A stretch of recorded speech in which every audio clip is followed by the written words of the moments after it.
black, right?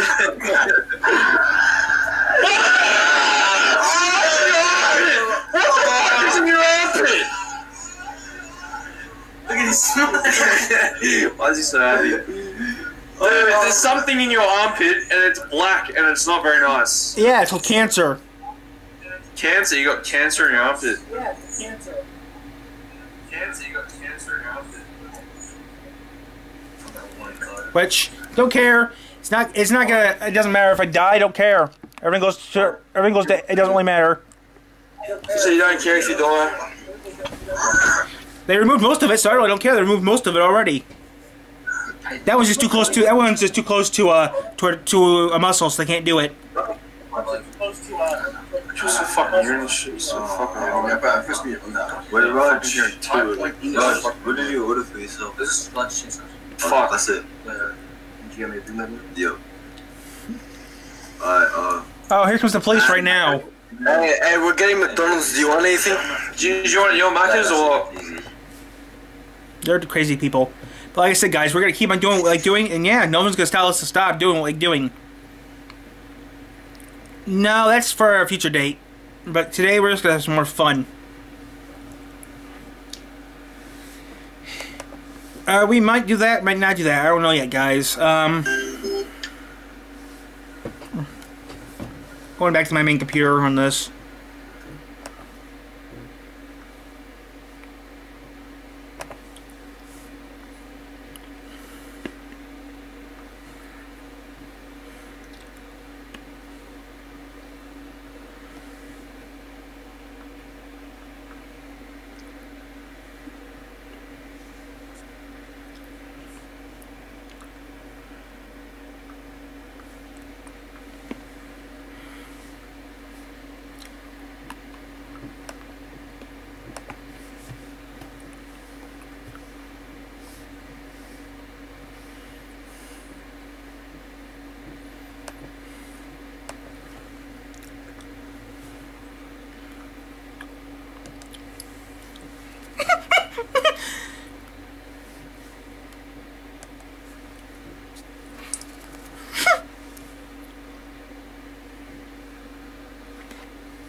So yeah, we're going to take care of the problem today, and that's all I'm going to say is today is going to be a great day, great day.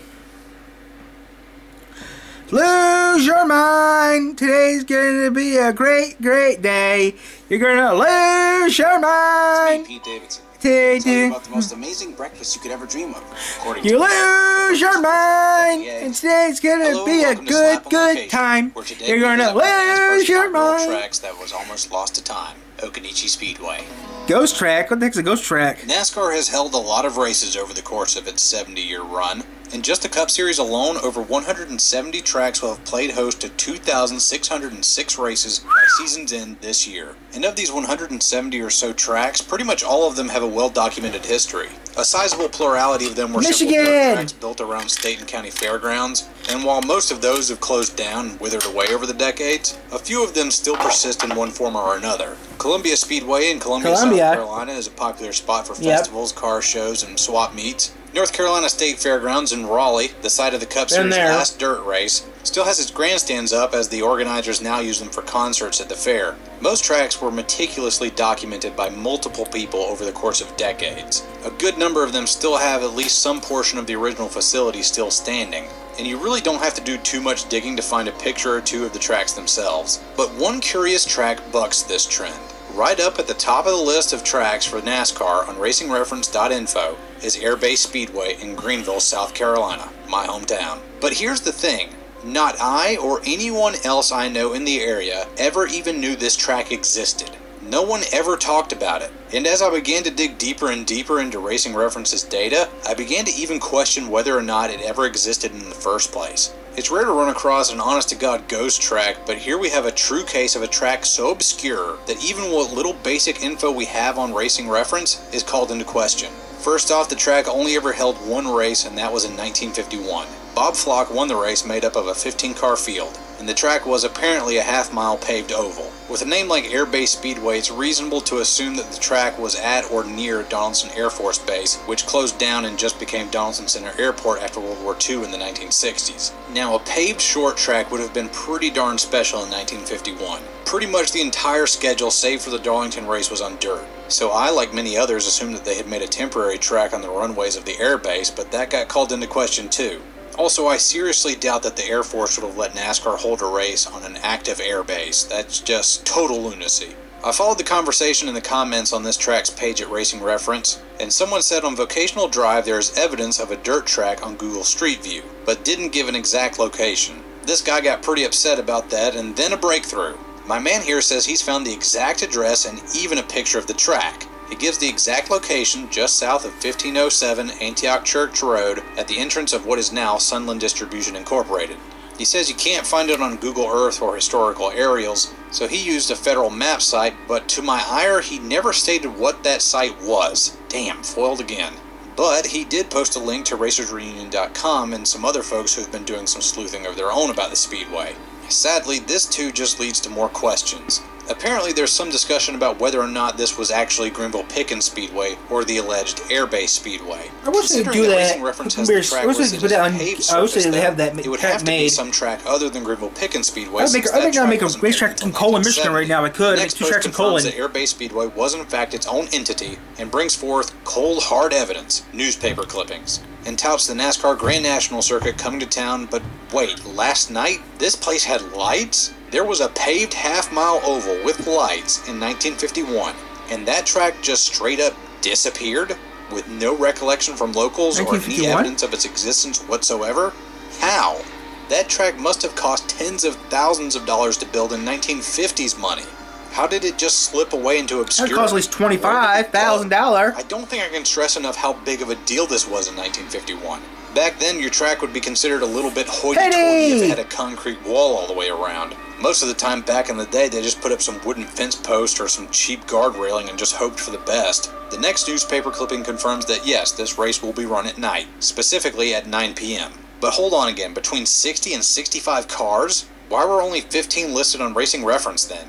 Well, apparently they only let the top 15 qualifiers compete in the main event.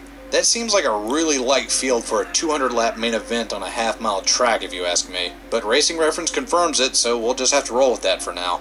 Jesse Taylor won the pole for this event and is credited by Racing Reference with an 8th place finish, sporting the number 31.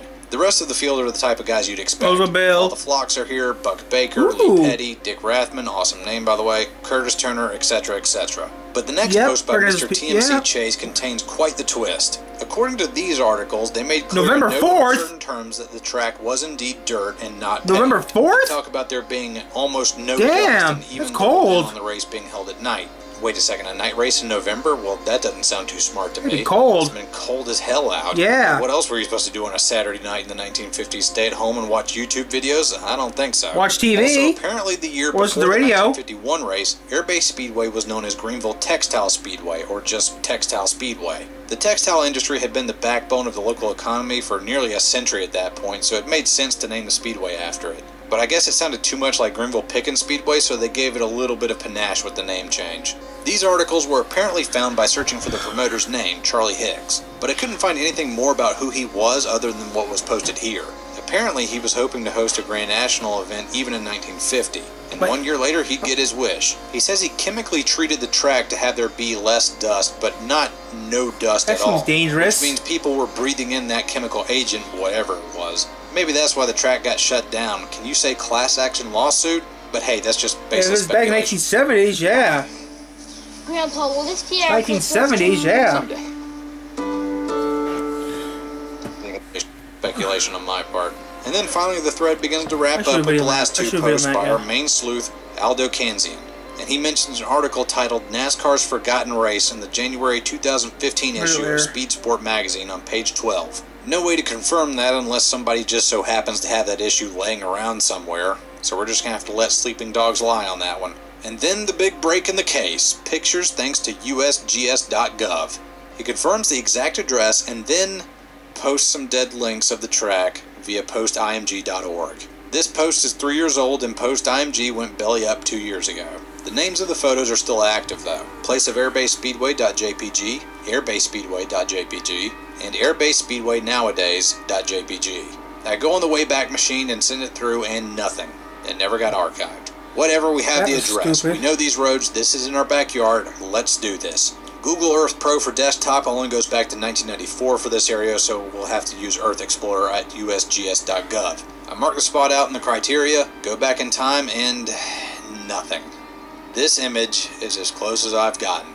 An aerial single frame taken in January of 1951, just 7 months shy of the big race. Airbase Speedway should be about here, just south of Donaldson Air Force Base, but hold on, this isn't Donaldson Air Force Base. Donaldson Air Base looks like this. Hold on a second. The image they took wasn't already pointed north-south, so that means we should be able to see it. It should be right about there. We did it. We tracked her down. Airbase Speedway, ladies and gentlemen. I know this is in black and white, but that definitely looks like a dirt surface to me compared to Antioch Church Road right next to it. I think I can make out some grandstands up here to what I assume is turn 1, and they're positioned further down the straightaway so that they can be used for the quarter-mile infield track as well. This article claims that 6,000 people were on hand for one event, and I find it hard to believe that they jammed that many people into grandstands this small. So I guess they must have just let people park around the track.